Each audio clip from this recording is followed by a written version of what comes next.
Welcome to the Shulamite Podcast, an extension of Shulamite Ministries and Shulamite.com, with weekly interviews and teaching with author and speaker Martha Kilpatrick and hosted by John Enslow. This weekly podcast is a way to stay connected to the ministry. So come experience anointed messages, not giving just another method, but a living impartation. For me, it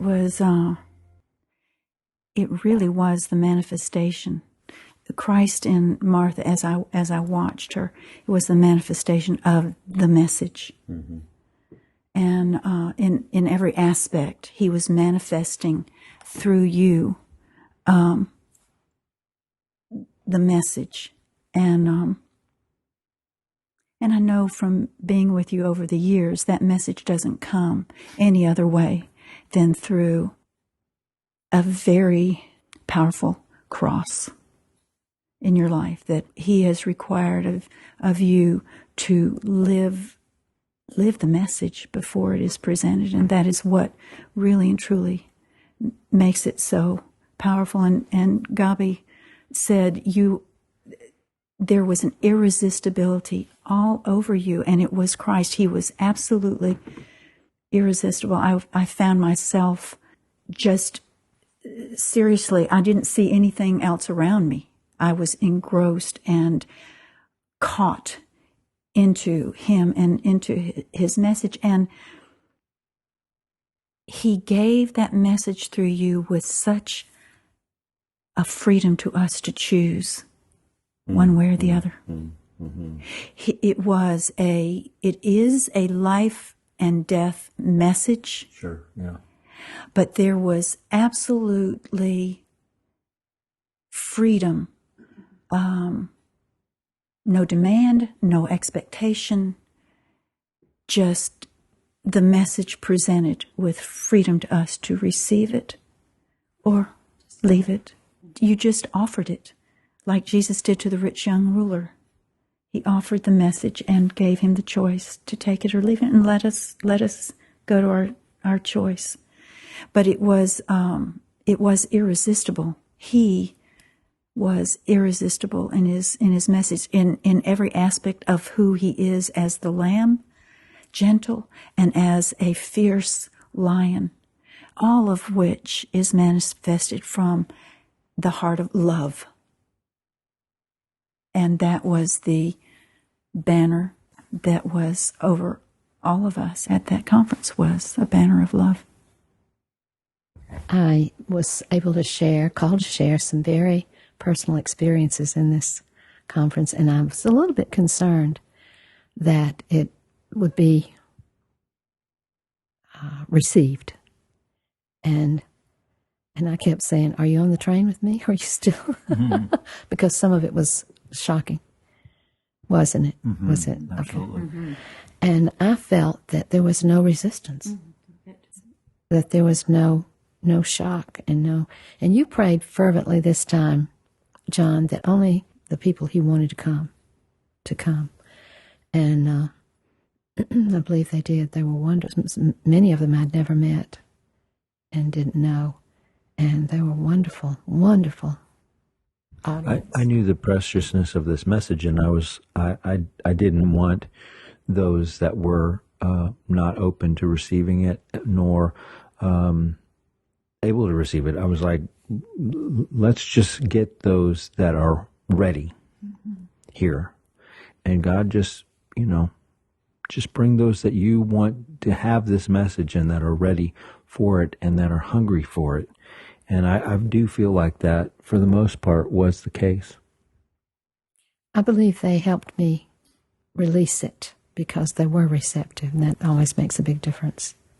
Well, sometimes when you speak and there's kind of a resistance, there's a suspicion, or there's a, it's almost like delivering a message through peanut butter. I mean, it's work, it's effort, it's labor to get it out, and you have to push beyond suspicious minds and sometimes the enemy.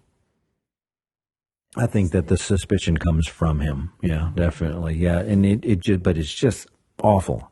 But I didn't feel like that. It was our normal, typical Friday break the ice thing. Because, when people come, they've been traveling all day, and it's just, it's difficult to get into the mindset, after you've been doing all this traveling and you're there and you've been, checking into the hotel and you're meeting people that you've never met before, or you're seeing people that you haven't seen in a year. There's a ice breaking that has to happen, but I did not feel like that at all. I feel like we just literally went in, and I think that one of the reasons is because we went very practical right off the bat. We didn't go launch off into something ethereal. We took it right down to the ground. Anybody could have touched it, and it was like we brought it to a commonality. And then you launched off, and so I thought it was wonderful, but I didn't feel the resistance, and I think that there was a naturalness.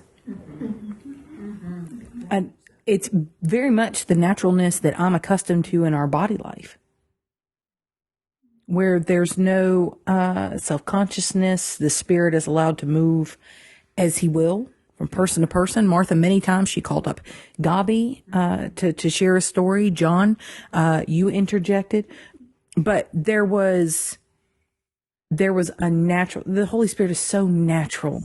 He's not creepy or weird or standing on ceremony. He is so natural and so easy. That's the thing, when you're in Him, it's such ease to be with people. There's not a struggle and as you said, resistance. But that was there, and it felt to me like it moved through the whole audience. It wasn't just us. It was he had free reign. He had free reign to move and be. And John said, "This is like coming into our living room," and that was like that. And, that's what I could feel. I couldn't assess much of it, but I felt completely natural. I felt He was flowing in natural way. It was comfortable, even though some of it was quite surprising. Maybe it was completely comfortable, and I don't think we've experienced it quite to that degree before. So it was unique in a number of ways. Or if we had, it took us a few days to get there. We would get there by Sunday, just as we were leaving. It'd kind of be, we'd get there, but it took us a day and a half to get there. And this time it felt like, from the get-go, as you said, John, the ice breaking somehow wasn't really even necessary. There was, The strange thing is that there was so many people that we had never met before. Yeah, quite a few that we hadn't met. So for me at the end, having seen just a little bit of Martha and the weakness and the place that the Lord brought her in her body and so on and so forth, I said, wow, we have watched the triumph of the Lamb. Witnessed it. We witnessed the triumph. We did. We witnessed it, which gives us all such hope and faith that He will do what He's promised to do for each of us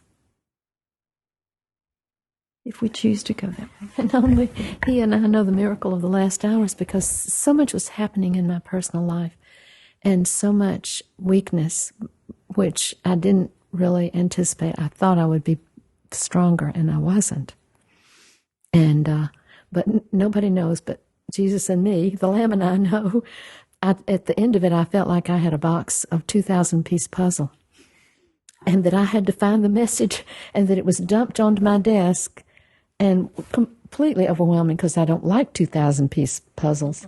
And I had so many files and so many thoughts and so many riches, and I absolutely could not prepare in those last hours. And so I just went.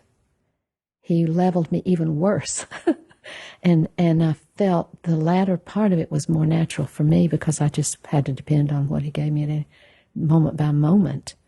And Jennifer felt like it was in perfect sequence, but she had no idea of the puzzle pieces that didn't ever get touched.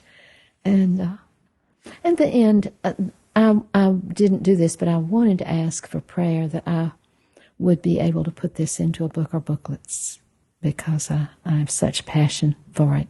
And from him, I think, I have the passion for it to be written. And that's what, I never dreamed he would do a conference. I thought I would have to write it.